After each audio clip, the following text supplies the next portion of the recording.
Move to dismiss at the completion of the state's case, Your Honor, on all charges, but specifically I want to raise a multiplicity challenge to the newly added charge of hiding a corpse. We started with the mutilation of a corpse charge. The state amended the information, of course, before we began raising a multiplicity challenge. I think that these are essentially in this context with the same victim, the same body, essentially the same crime or the same elements, if you will, and I think one should be struck. The hiding and the mutilating are two different acts, and so there's not they don't have the same elements. They're two different crimes and require two different criminal acts. Certainly they can overlap, as I think the evidence showed they did here, but those are two different crimes. So that would be my response to that. Just a moment.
Okay, so relative to multiplicity.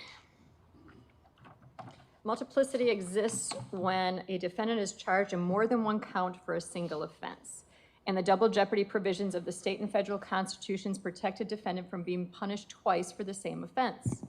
Under Wisconsin law, we employ a two-pronged test to determine whether charges against a defendant are multiplicitous in nature.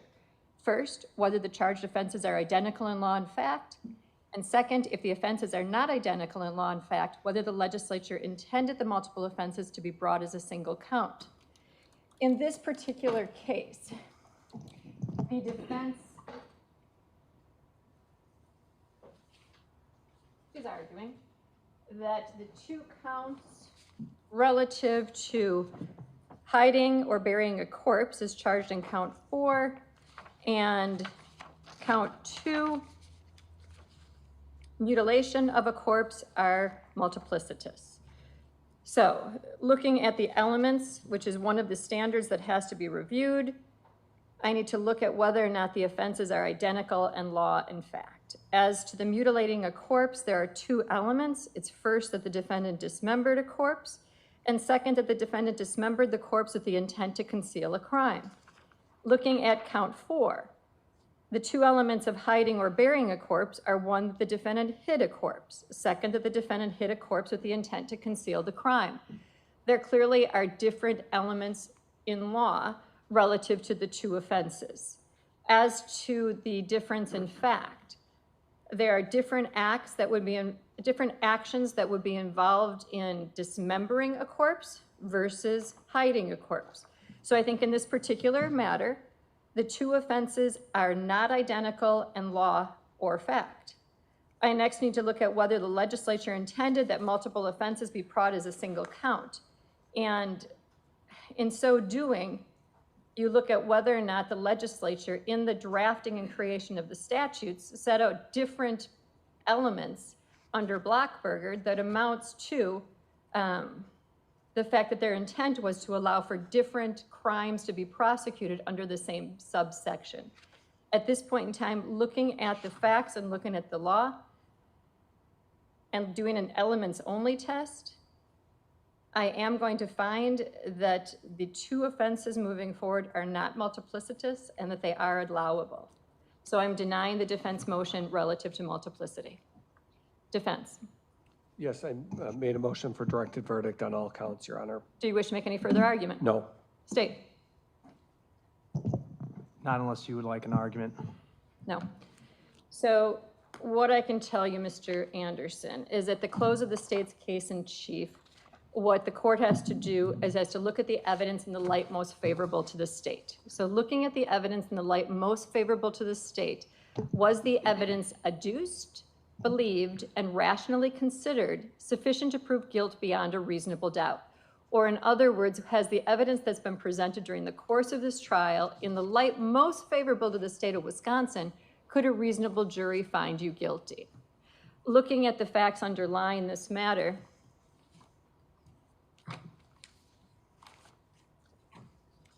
the evidence that's been presented during the course of this trial, to some extent, would be that on April 1st, you were at the Twisted Fisherman with Sade Robinson, that you arrived at 5:09, that she arrived at 5:20, that you both left the premises at a 6:24, that you then proceeded to Duke's on Water, arriving at 6:35, leaving the establishment at 9:04 p.m., that you proceeded to Anderson's home, 3161 South 39th Street, and arrived approximately 9:20 p.m. What we know is that on April 2nd of 2024, at Warnemont Park, at 2:53 a.m., the Civic arrived. At 4:32, the Civic departed. We know that on that same day, the leg of the victim was found. What we also know is that we watched a number of videos that tracked the progress of the vehicle, the Civic, around different aspects of Milwaukee. The videos at no point showed the driver or whether the driver was the sole occupant in the vehicle, at least not clearly. At 4:44 a.m., there was a white spot at a window and a lighter flashing or a lighter appearance in the driver's seat. Whether the white spot was a white hand or the white shadowing was a white person in the driver's seat, or whether that was a glove, that's going to be left to the weigher of credibility. At 7:30 a.m., we know that the Civic was set on fire behind the abandoned building. We know that the seat was in a position that fit a person who's 6'1". We know that your measurements are that on the time this happened, you were 6'1" and a weight was approximately 180 pounds. We heard the testimony that the value of the Civic was approximately $20,000. And based on the videos that were presented, a reasonable jury could conclude that that was you, that was in an approximate distance from the burning vehicle, that you left the area of the burning vehicle shortly after it appears it was set on fire, that you traversed and entered a bus at 8:07 a.m., that you exited the bus at 8:34 a.m., that you were arrested on April 4th, and during the course of the arrest, you were visibly shaking. On April 4th, 5th, and 16th, search warrants were executed at your home. At Galena Park, on April 5th, there were parts of the victim that were recovered in the form of different pieces of flesh as well as a left foot. There was blanket found, small flesh, bone, and large piece of human leg on the 6th, and there were ball joints with ligaments recovered on the 7th. From the testimony that was adduced during the course of this hearing, I don't think those bloody gloves that were found on April 9th had anything to do with anything. And we know that the torso with the arm were recovered on Marina Road on the 18th. We heard the testimony from the medical examiner that the death was homicide by unspecified means, and we heard the Life 360 and phone information and tracking information, which reflect that the phone of Sade remained at your house until 9:24 p.m., that the phone ultimately thereafter was not stationary, that it went down Capitol to the Mitchell Parkway to Warnemont Park, remained static at Warnemont from 2:40 to 4:33. It was in Warnemont Park, I believe, from 3 to 4:30 a.m. The last communication with the phone was on East Howard when the battery died. We know that Sade was reported missing on April 2nd, that you were the last person in communication or in presence publicly with her, that the videos of your home were poor quality. The testimony by Detective Rachel Smith was noteworthy. She indicated that she spent hundreds of hours viewing this video of your house and watching those hundreds of videos, and she basically saw the arrival at 9:20 p.m. and that the Civic departed on April 2nd at 12:47 a.m. She went through all of the testimony relative to the timing about the gate opening, the outdoor movement and gate not opening, the silhouette exiting the gate the same size as the fence at 11:25, the light going out at 11:27, 11:42 a person goes into the premises, the motion light goes on for human movement with a person the size of the fence at 11:56. At 11:58, we have human movement at the back gate area. At 12:12, we have the gate closing again. 12:42, we have human movement inside the premises. And ultimately at 12:47 and 20 seconds, we have the Civic leaving the house. We also have the fact that on the bus video, you returned to your residence at 8:42 a.m. wearing the green hooded sweatshirt and dressed differently. We have the fact that you went to the dugout on the following day for work.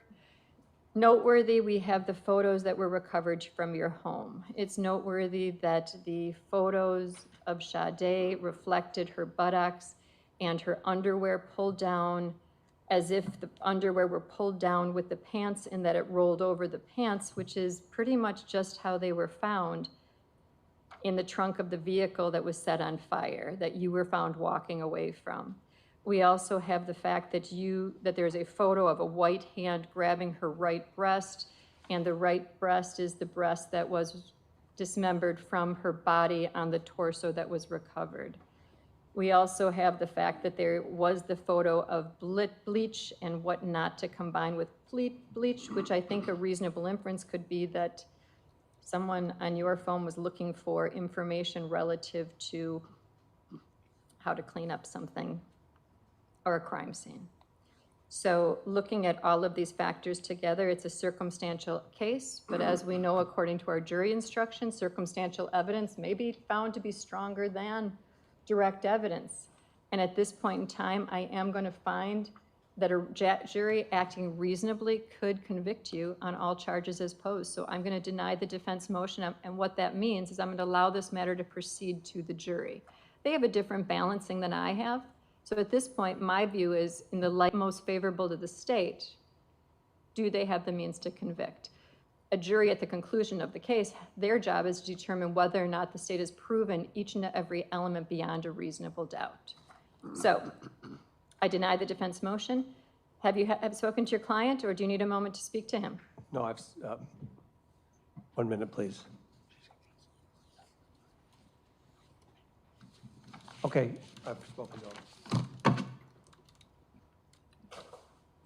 Okay.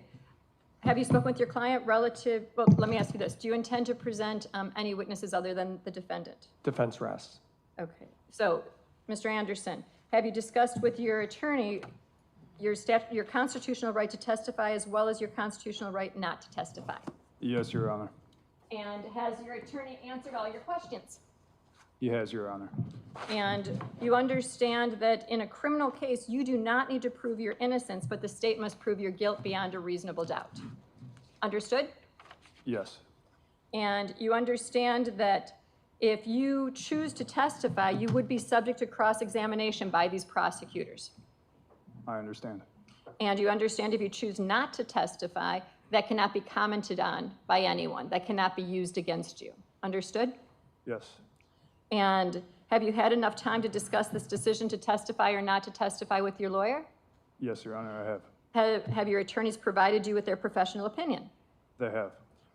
Has anyone, including your lawyers, made any promises to you or offered you anything to arrive at this decision? No, Your Honor. Has anyone, including your lawyers, threatened you or coerced you in any way to arrive at this decision? No. Do you believe you're making this decision freely and voluntarily? Yes. Do you have any questions for me about this decision? No. Do you believe you're doing this with full understanding? Yes. Have you used any drugs or alcohol in the past 24 hours? No. Are you taking any medication that would affect your understanding of these proceedings today? No. After thinking through everything we just talked about just now, is it still your decision not to testify? That is my decision. Attorney Cotton, have you discussed with your client his constitutional right as well as his right to testify as well as his constitutional right not to testify? Yes, just to be clear, it's been a subject of course discussion throughout this case, including the last 2 nights after trial. We've had jail visits to discuss that. Mr. Findling and I have both discussed it with him. And are you satisfied he understands what his rights entail? He does. And have you advised him of your professional opinion? Yes. And are you aware of anyone making any threats or promises, using any force or coercion towards him in respect to this decision? No, I'm not aware of any such threats. Are you so satisfied that he's making his decision freely, voluntarily, knowingly, and with full understanding? Yes. I am as well. I in fact find that the defendant is waiving his right to testify, and he's doing so freely, voluntarily, knowingly, and with full understanding. Let's proceed at this point in time to do a conference relative to jury instructions and verdicts. I've printed off new verdicts for you.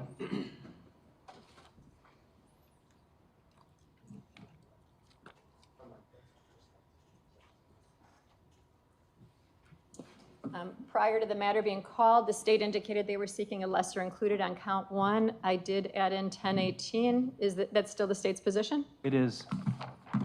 Defense, did you wish to be heard on that? Yes. Give me 1 minute, please. Okay. It's a new development.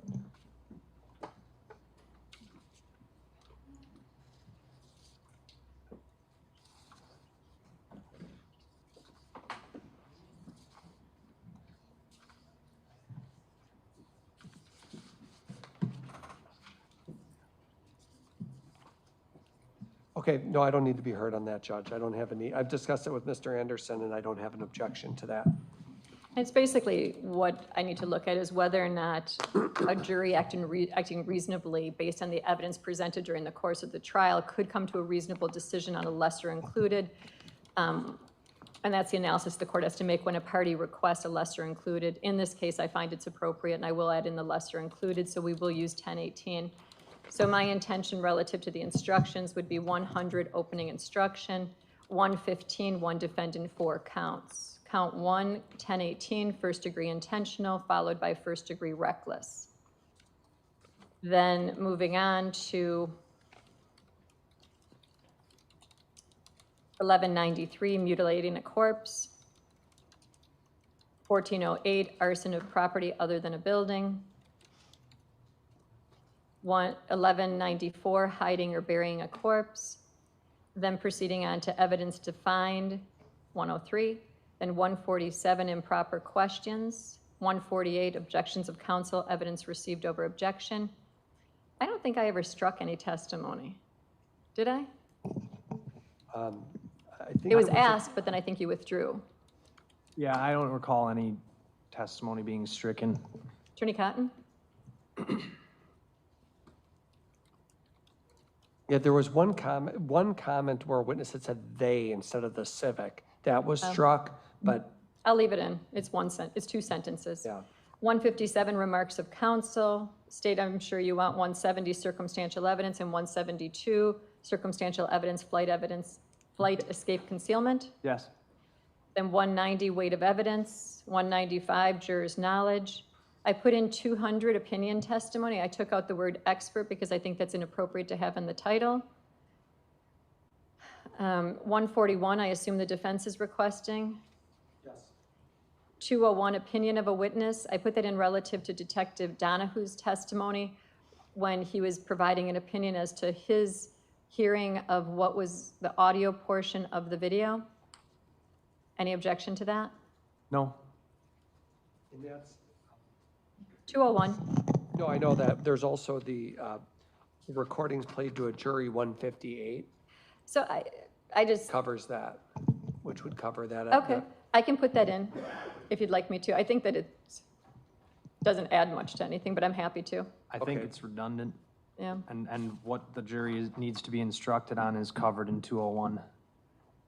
Or, yeah, 201.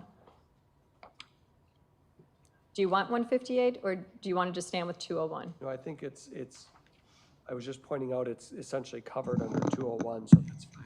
Okay, so you're not requesting an additional one. Right. Okay, then I did put in opinion testimony. Again, I took out expert and I put in the hypothetical question because there were a couple of hypotheticals posed. I'll remove 327 because the defendant didn't testify. We had one witness with a prior conviction, but was the question ever asked if he had a prior conviction? No, it wasn't relevant. I did not ask him. And I don't think defense did either. So I'm going to take out 325. Is the defense requesting 315? Yes. Okay, 315 is in. I wasn't sure how the evidence would come in, whether or not 247 applied or not. And I'm thinking it does not, I don't unless either think it- side wants it. I don't think it applies. No. Okay, it's gone. Then 300, credibility of witnesses, taking out the paragraph that would only have applied had the defendant testified. Burden of proof and presumption of innocence, closing arguments of counsel, closing instructions, then verdict submitted, and you'll see that I modified 484 to meet the lesser included, and that'll match the verdicts that are in your possession at this point. Then 515, unanimous verdict. Any additional instructions, state, or modification, state seeking? No? Defense? No. Okay, I'm going to print you each a fresh copy. It is 2:53. I think we have plenty of time left in the day.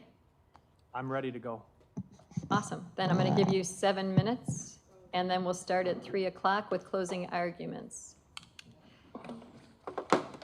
Do I need to set a time limit? 30 minutes would be fine for each of us, I think we discussed. I do 45. I'll give you each 45 minutes as a max, to be utilized between initial and rebuttal. Right. Fair? Yep. Okay, I'll print you fresh copies, and we'll start in 7 minutes.